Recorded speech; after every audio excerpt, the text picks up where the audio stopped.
Glenn Kimball is with us, and we'll be talking about the year 2012, and we'll be talking about the Mayan calendar and other ancient manuscripts. Hey, Glenn Kimball, how are you this evening? I'm just delightful. How are you doing? Well, it's always a pleasure. And, can I just say, I wish, I want you to just finish getting your PhD just so I can introduce you as Dr. Kimball. Because you're so... That may be difficult, Ian, and I could put this issue to rest pretty much once and for all. I was divorced right when I when I had about 1,000 hours of my dissertation behind me. Right. And I was left with 3 children to raise. Yeah. By myself. And my scholarship had run out. Oh, I get. Oh no. What I'm saying is, I just want you to, because all you got is your dissertation left. Would you just hurry up and write a dissertation so we can start calling you doctor? I wish it were that simple. They make you retake all the coursework all over again. Oh, do they? Or then go get an honorary degree somewhere so we can call you.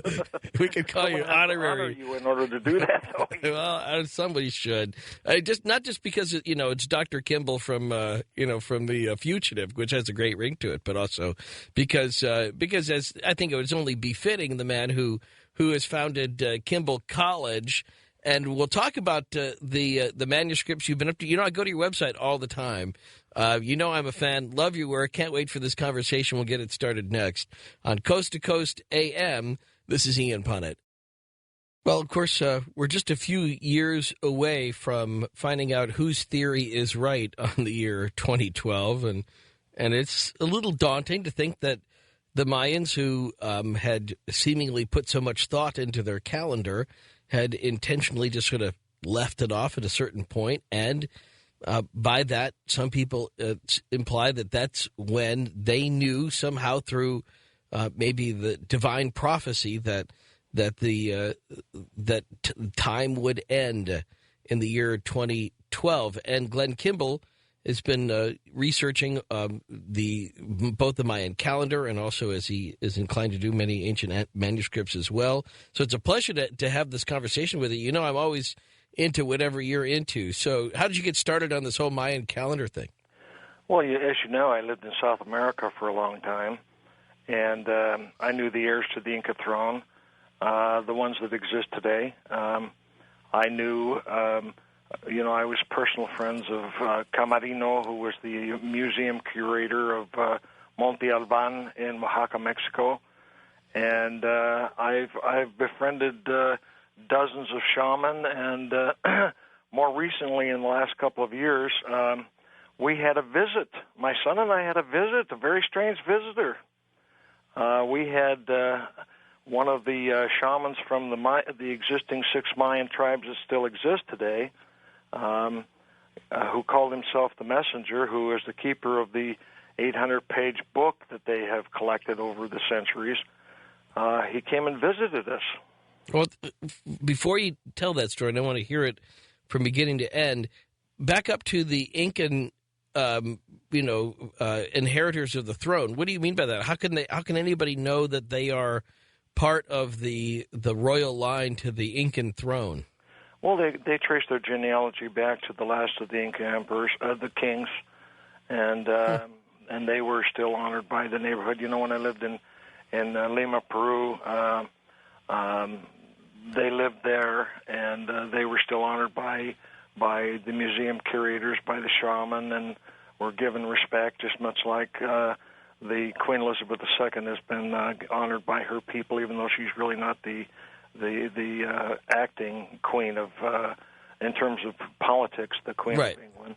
Yeah, it's sort of a ceremonial position. It's a ceremonial position, right. but I knew them personally, and I've eaten dinner with them many times, and they had some amazing information with regard to anthropology and the origins of their people and the wisdom that was taught in the ancient days, and it was absolutely wonderful. It was I much rather be a student than a teacher. To learn is like food for me. Right. Well, speaking of it, did the Incan king pick up the check? Or They most certainly did. Okay, good. Just checking. Then they weren't just using it to. Like my Irish family invited me over to Ireland back in 1982, and I stayed in the Lord Mayor's castle and as his guest, sat in the grandstands next to him for the St. Patrick's Day parade. Oh, cool.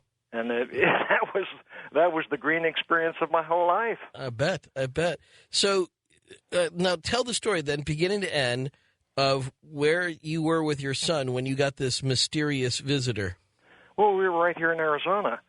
He had made several pilgrimages here to Arizona to meet some of his people who had come over the border as probably not illegal aliens in terms of actual immigration policy. Right. But he came and he had some photographs. Actually, they were aware of cameras, and he showed us some of the living places where these people were residing, and it was obviously in ruins that had not been discovered. They were predominantly underground, and they were lit by amazing light sources, which were not fire in origin. Wait, who and which people were living underground? Whose people? These are 6 Mayan tribes that still exist today. 6 Mayan tribes still live in underground in the Yucatan Peninsula. Belize, if you want to get an orientation of the country. Yeah, and are they can trace themselves directly back to the breakdown of the Mayan Empire. They just went underground, and they've been living. They're in hiding, deliberately hiding. They don't want to be contaminated by outside philosophies. They don't want their people to be mixed with the economies of the world.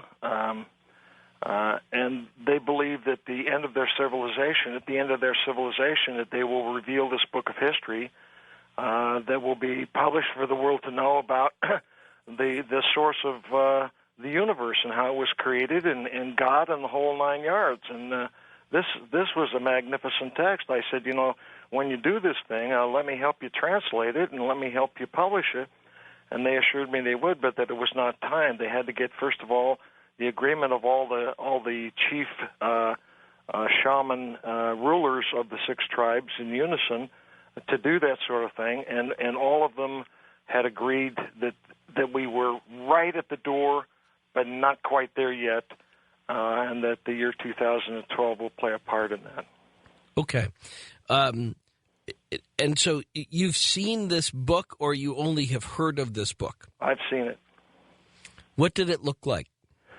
Well, it looked like Mayan writings to me. I'm very familiar with what Mayan writings look like. I don't read Mayan. I wonder sometimes about my language ability.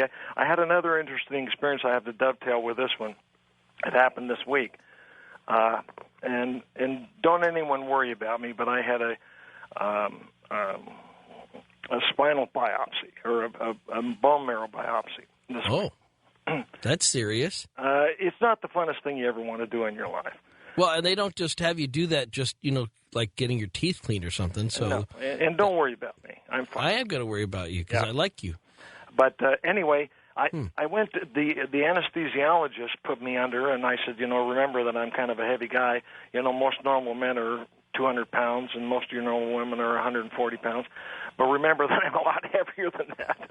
And be sure and give me enough of this anesthesia so that when you stick that needle, it's 4 feet long into my hip and into my spine, that that I'm not awake during this whole thing. Yeah, really. And so they gave me this really nice, completely effective anesthesia.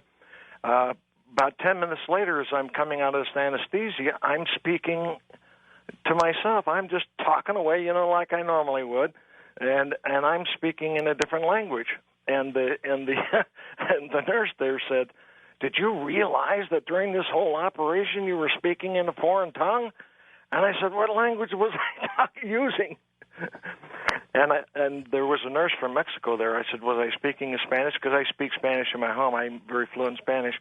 She says, "No, it wasn't Spanish." I said, "Was it French?" She said, "No, it wasn't French." I said, good grief, it wasn't German. I don't speak German that well, and I don't think it was Latin or Italian. And she said, listen, this language was really strange. Huh. But it was a language that I understood clearly. And the point of the conversation here is that somewhere in my encoding, in this DNA encoding, there's knowledge inside of me that I don't know I know. But apparently it's in your hip bone. It's encoded into your hip bone, and when you hit it with a needle, meaning to the word hip, yeah, you hit it with the needle, and suddenly you're talking Mayan. So, well, we all do that. In fact, in these Mayan cultures, the Ipopotai, or the third level of the initiates, they were called what are they called? The inspectors of themselves. They received most of their knowledge not from outside sources, but they would go inside themselves and learn about the nature of the universe. People ask, where in the world did they get this enormously sophisticated understanding of the stars, things they couldn't even see with the naked eye or with telescopes, let alone if they had them? Where did they get this enormous understanding of the movements of the planets and things? And they will tell you very clearly that they got it from within. Well, and I'm fascinated by that, and I know we'll come back to that, but I don't think I heard enough about the actual book that this messenger brought you, along with photos of 6 Mayan, would we say tribes? Yeah. Okay, the living underground in Belize and on the Yucatan Peninsula. So you saw this book. What did it look like? I mean, you said it had Mayan writing, got that part, but is it like a codex? Was it written on parchment? Is it a scroll? I mean, what does it look like? It's on metal sheets, and it's 800 pages long. Okay, just 8 to 10 pages long, and it's written on 800 metal. 800 pages. Oh, 800 pages. Wow, that's a heavy book. It is. You'd have to, wouldn't you? He'd be like lugging that around with a radio flyer wagon? Oh, you need a cart. Okay. So he showed you this book, which he brought up from where he came from, which was where? He brought me photos of the book. Photos of the book. Okay. Photos of the pages. Okay. And tell me about this light source you said that they were using in these underground, these caverns where these Mayan people continue to live. Well, I didn't get a chance to inspect it. All I know is that these same light sources are mentioned in the diaries of people like Pizarro and Magellan and Vasco da Gama. When they came to the Americas, there were whole cities that were lit with street lamps that were not fire sources of light. They were. It looked like somebody had lit up the street with normal street poles, street lights, but were not connected with an electrical source, and they were not using a wick and a fuel source. And in Egypt, they had the same thing in the down at the Ramesseum and in Luxor. They had the Ben stones, which I was not privy to see, but they're very much talked about. These are a light source of stone that glows in the dark, and they use them to navigate the underground passages. Well, I know one thing, that when Zahi Hawass allowed us to climb inside the pyramid, the Great Khufu Pyramid, I was specifically looking for carbon on the ceiling of that passageway into the King's Chamber, and there wasn't any. And I asked him, how in the world did they get light up? I mean, this was no small climb. It about killed me. I mean, climbing up to the top of the pyramids on your hands and knees, even though there's a kind of a staircase kind of a thing, was not an easy thing to do. It certainly is not something that you would do in the dark, They talked about another form of light source that they used to light their way into the inner chamber and to utilize the Queen's Chamber and the King's Chamber and all the other little chambers that are inside the Khufu Pyramid. And it would be difficult to say that it would be something that might be phosphorus, because wouldn't that require an exposure to light at some point in order for it to glow in the dark later on? I think Michael Kramer would probably be the best one to ask that. I have a great deal of respect for his work, Okay. and Michael would probably be able to tell you more. All I know is that I found evidence of it, Okay. and vindicating what Michael Kramer had said about this particular issue. All right. Well, let's I don't leave understand it. I'm not a. I can't pretend to tell you what it is. All I know is that it's a light source. Why would the Mayan people, in your estimation, based on the conversation you had with this mysterious messenger, why would the Mayan people agree to be photographed and to have anybody know that they even exist, just to avoid conversations like this where somebody might say, well, I'm going to Belize, next month on vacation. I'm going to go find them. Oh, I can't tell you that. All I know is that they looked us up. We didn't look them up. And, obviously we were conversant in this particular subject, and so are they, and we had a chance to chat. I know one thing, that the emissaries from these 6 Mayan tribes have occasionally gone into the cities of Belize, and one of them in particular was a guy that was 9.5 feet tall. I mean, this was one great big boy, and when the CNN News got drift of this guy that was one great big guy, they sent a camera crew, and by the time they got there, this guy had disappeared into the jungle. We'd heard stories like this when we were talking with, I guess it would be Steve Quayle, talking about giants. Oh, sure. And, Steve knows all about this stuff. Yeah, and Steve's been tracking this story of the giants of Belize, and that they live. But I thought he said that they lived in the jungle itself, in the thick rainforest jungle, not underground. They do, and that's where the temples are located. Let's put a number to this. Let's give some sort of quantification. When I lived in Bolivia, I taught at the University of La Paz for a while.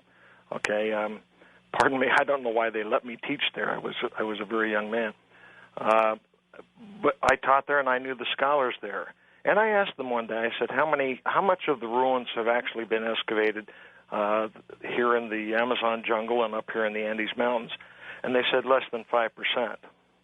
And that number stuck in my head, though I didn't really believe it. One day I took a trip from La Paz, Bolivia, down the Andes Mountains.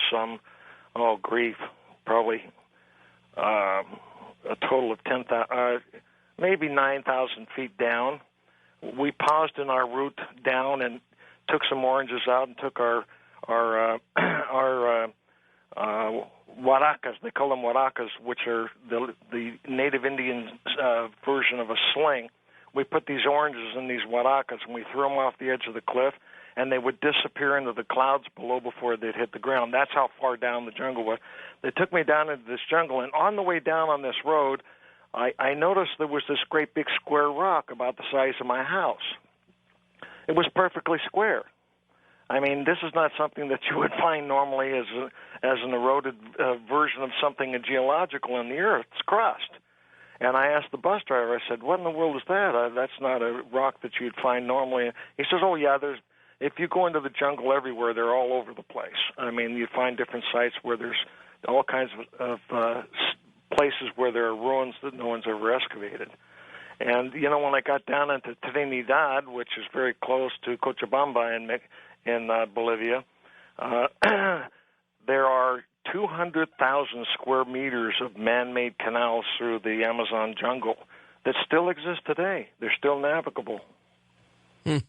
Well, we'll hold on this thought for the moment, because I want to get back to the actual calendar itself, and how we put together these experiences which have informed you over the decades, including this mysterious visitor, and what you believe the Mayan calendar is really trying to tell us, the one that indicates that we are in our final years, and then if it's not what we thought it was, what is it?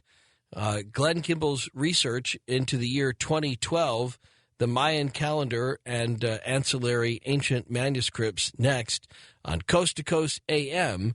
This is Ian Punnett. We're picking up the conversation next with Glenn Kimball about the year 2012. What could possibly the Mayans meant by ending the calendar there? And also, what more does Glenn know from conversations that he's been having with people who are still maintaining the Mayan tradition, just not doing it in the front pages of the newspapers, just quietly and on the side with Glenn next on Coast to Coast AM. This is Ian Punnett. Glenn Kimball of Kimball College. You can link up to him through coasttocoastam.com. Just one quick digression to say, whatever it is that led you to have that medical procedure, I hope that it turns out to be nothing, and the whatever it is that needs to be done can be done easily and painlessly, and you don't need any 4-foot needles. Okay. Well, they just need to tighten my bolts and change the oil, I think. Okay, well, I hope so. When you're 58 years old, you do have to do the engine tune-up once in a while. I understand that, but that sounds like a big one. All right, so what year was what year do we pinpoint the creation of the Mayan calendar? Who do we know much about? Who carved? What part of their tradition this calendar was reflective of? Was this part of their religious tradition? Was this just regular governmental function? What do we know about it? Well, we definitely know that it was a religious tradition. We know that the Olmecas had it in their society before they passed it on to the Mayans and the Toltecs. The Olmeca society obviously was replaced by the Toltecs in the 3rd century BC, roughly in that area. And the Olmeca society extended back to maybe 14 to 1800 years BC. So they had this astrological or astronomical understanding that far back, and it coincides obviously with the Chinese calendars. We know that's true because the Chinese calendar that dates back to that particular epoch of time has the same 13 mistakes in it that the Mayan calendar makes. Now, let me tell you what those mistakes are largely associated with. They're largely associated with the prediction of eclipses, and it was partially a function of the fact that there were two different calendars that were in operation. One was the Tzolk'in calendar, and one was the calendar of the extended days calendar, which was 365 days. The Tzolk'in calendar was 260 days long, which exactly parallels the gestation period of the human being, or 9 months. And these two calendars realign themselves every 52 years, and so they often call that 52-year period of time the Mayan century, okay? So every period of 52 years was a century for the Mayans, unlike our century, which is based on a base 10 system. But first of all, was the culture before the Mayans, were they building pyramids too, or was that a distinctly Mayan invention? No, they were building more temples than they were pyramids. They were building sacred sites. These people, remember that these buildings were largely, we have to understand what they were used for. They were used for the same reason Akhenaten built a temple in Tel Armana, which is on the other side of the Nile from Karnak. These temples were places where the secret knowledge was passed on to people. And by the way, in order to get the secret knowledge, you had to be an initiated or an initiate. This initiation process is common around the world and has been historically common around the world. There were initiation processes going on in China, in India, in Africa, in Egypt, obviously. In the Essenes that gave us the Dead Sea Scrolls were the predominant nature of what they were doing was performing these initiatory rites. Sure. And so were the Mayans, and those initiatory rites are contained largely on the face of the Aztec calendar. You can actually see it.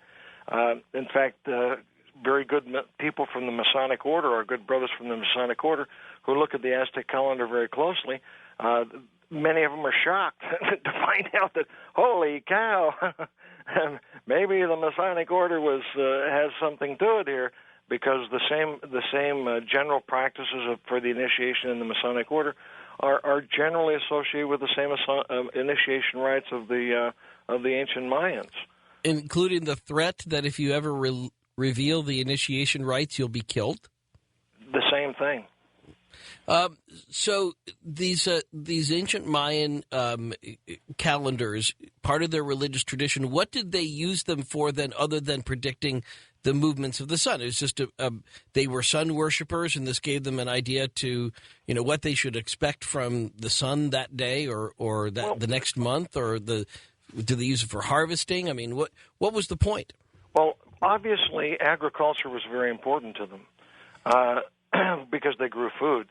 But knowledge in general of the origins of the universe, who they were, where they come from, and where they're going after life, these were all topics that were part of the actual protocol that was taught to them inside these temples. This is totally amazing because it's in various versions of this same protocol were embedded all the way around the world, especially in Egypt and Jerusalem and India and as far west as the Rosslyn Cathedral in Scotland, and obviously it was identical within the Mayan culture itself. These were places where people could go, where they took upon themselves these initiatory rites, which was the sacred knowledge, and then they would go into these buildings and they would receive this enormous information. There's no way possible that the Mayans could know what they know based on, even if they had the telescopes, they couldn't have known what they know. They knew more about the cosmos and the universe than we do, and that's what often irritates me, Ian, is that we have anthropologists today and historians and scientists who say that our ancestors were so stupid that they invented the sun god to compensate for everything that they didn't know, and I'm sorry, that's the most naive explanation I've ever heard in my life, because they knew more than we did. We have more of a mythology in our skepticism than they had in their epoch of time. Our skeptical model of the understanding of the universe is not as good as the understanding of our ancestors, the understanding that they had, and they certainly did not invent their religions based on and invent this God to compensate for what they did not know. That is a complete childish thought and an error. Okay. So these calendars were in every one of these holy sites, and how many of the Mayan stone calendars do we have extant to this day? Well, we have the Aztec calendar, which still exists, and it's sold on the street corner in plastic form everywhere you go in Central America and in Mexico.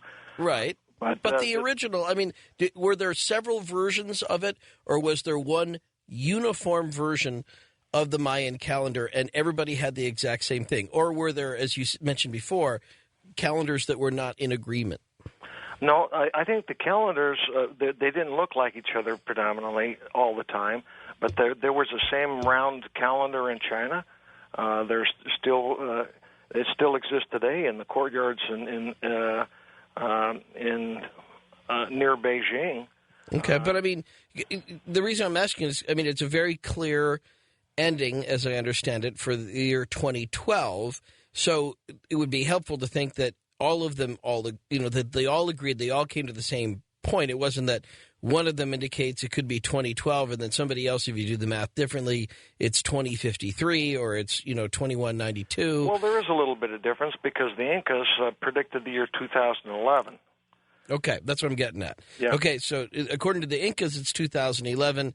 Mayans, it's 2012. Right. Okay, so describe for people who don't know, and I've done a little research over this over the years, and I've been reading your material too. But describe for people that don't know how this calendar ends. I mean, how do we determine that this is an ending on the calendar? Well, according to the scholars, and we can quote the names of scholars, but they're on in our class called the Secrets of 2012. If you want to get the bibliography. But the calendar system itself proceeds along what they call the precessionary cycle. The precessionary cycle was a cycle that descriptive of the wobble in the axis of the Earth. When the Earth was captured by the sun in its orbit around the sun, it still wobbles. It still wobbles to this very day. And it wobbles in cycles of roughly 25,640 years. That's a precessionary cycle. Our ancestors divided that into 12 quadrants, which they used the zodiac symbols to delineate those things. The very final zodiac symbol was the symbol of Pisces, which is the symbol that we still operate, was begun roughly not roughly, but probably exactly at the time of the coming of Christ, and will end in the year 2012. And at that point in time, they have to go back to the beginning of this 25,640 year precessionary cycle and begin all over again. So when we say ending of this cycle, which gave us the year 2012, according to our linear calendar, when that cycle ends, that it's just, we simply go back to the beginning, that it wasn't intended to mean this is when the bombs start dropping. No, Ian, unfortunately, there is a problem. Okay. We have to talk about that problem tonight. When the Earth wobbles, according to the axis, let me liken this. Let me give you an object lesson, perhaps. If you were to take a cake pan and fill it with water, and take microfine shavings of iron on it, and you would take a horseshoe magnet and you were to pass it in a straight line past this cake pan filled with water with microfine filings on it, you'd find that the fines, or the iron filings, would not only follow the magnet, but they would come into different configurations depending upon which pole that they were adjusted to. In other words, the microfines would switch around and reverse themselves when the positive pole passed and the negative pole became the predominant entity closest to the cake pan. The same thing happens in the universe, or at least in our galaxy, and it's happened many times before. We call it the polar shifts. What happens here is that in the year 2012, the actual alignment of the Earth through the sun to the center of the galaxy will begin to shift its polarity once again. Now, people will say, well, how much influence can that have? Well, let me give you an example of that. The Earth travels in orbit around the sun because of a very, very powerful magnetic field. I mean, can you imagine trying to keep the Earth in orbit around another body? That's an enormous force.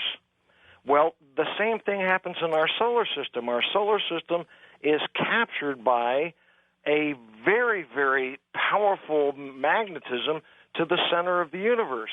It definitely has influence on this planet. And when the sun and the center of the galaxy are aligned, and with the wobble of the Earth the way it's configured, it begins to be attracted to the opposite pole that it has been for the last 6,000 years, then all of a sudden there's going to be a propensity for a polar shift in the Earth's crust. All right. So if I'm to follow all of that, that is to suggest that in the year 2012 there'll be a polar shift. No, there's going to be a tendency for a polar shift. Okay. Well, tendencies aren't scary. No, they're not scary, but there will be a cataclysmic event where, whenever you have a magnet, you can pass a magnet by another magnet and it'll move the magnet. But if you get too close, it'll jump together. Yeah. That will eventually happen with the shift of the poles. It'll be a single jump. It'll be an event, not a process. Okay, and this could happen roughly, according to the Mayan calendar, the thought is that the wobbling that they acknowledge through the calendar could lead to a flip by 2012. But roughly, and start in that. It maybe not happen until 2015? Yeah, it actually passes over the center of the universe on December 21st, 2012. It may not happen until 2015. It may not happen until 2115. It's my guesstimate, based on the nature of magnetism itself, that it's probably not going to be 2115. It's probably going to be closer to the 2015 or 2025 period of time. Okay, and you mentioned the specific date in December, too. Can you talk more about that? Well, that's a Mayan characteristic and not necessarily a universal characteristic. There were calendars in other regions of the world that used the summer solstice as that particular moment in history. But the Mayans and the Chinese picked the winter solstice, which was before the beginning of the spring epoch of time, which was the new planting season. The December 21st is the end of the year of the epoch of Pisces, and so they've used the December 21st date. So what we would consider to be 12/21/2012. If we had to write the date out, it would appear 12/21/2012. Yeah. Okay. And with the exception of the Incan calendar, which puts it somewhere in 2011, do we know what the date is on the Incan calendar? It's in May. It's in May. Okay.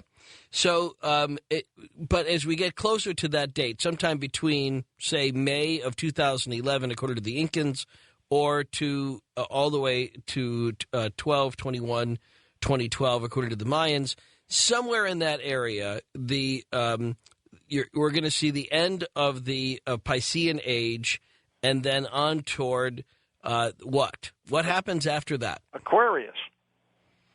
Okay, but what happens after that? What's the universe going to be like? What's different about everything after 2012? That's really a brilliant question, Ian.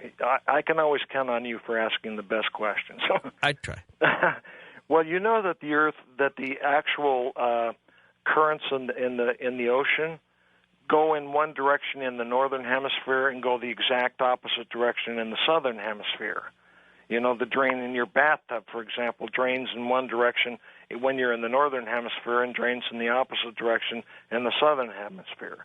When this polarity shift occurs, then the ocean currents are going to reverse themselves. And I'm sorry, people don't understand how heavy water is, but when you have water on the leeward side, the pressure on the leeward side suddenly becomes the windward side. That's a tremendous force pressing the tectonic plates, which are floating on the mantle of the Earth, the molten mantle of the Earth, to be altered. This is going to bring not only a change in the where people can fish and where whales are going to be able to find plankton to eat, but this is going to mean that the tectonic plates themselves are going to have tremendous gravitational forces to be altered, and good grief, we're talking about floods, we're talking about volcanoes, we're talking about earth changes in the climate that make global warming look like a case of the hiccups. So what you're talking about, too, if I'm reading you right on the tectonic plate unhinging, is that we're looking at more continental drift. That we could be looking at a drift of continents, a reformation of our coastlines, a shift in all of our elevations. All they have to do is change 30 feet, and trust me, there's not going to be one form of life left on the Earth. I mean, that kind of a cataclysmic event is going to cause volcanoes, super volcanoes to happen that have an extinction level event possibility attached to them. Okay, and that's where we'll pick it up here in just a second, because I think that's when the questions really get interesting. Is there other Mayan literature that supports some of these claims from the year 2012, according to the Mayan calendar? Next with Glenn Kimball on Coast to Coast AM. This is Ian Punnett.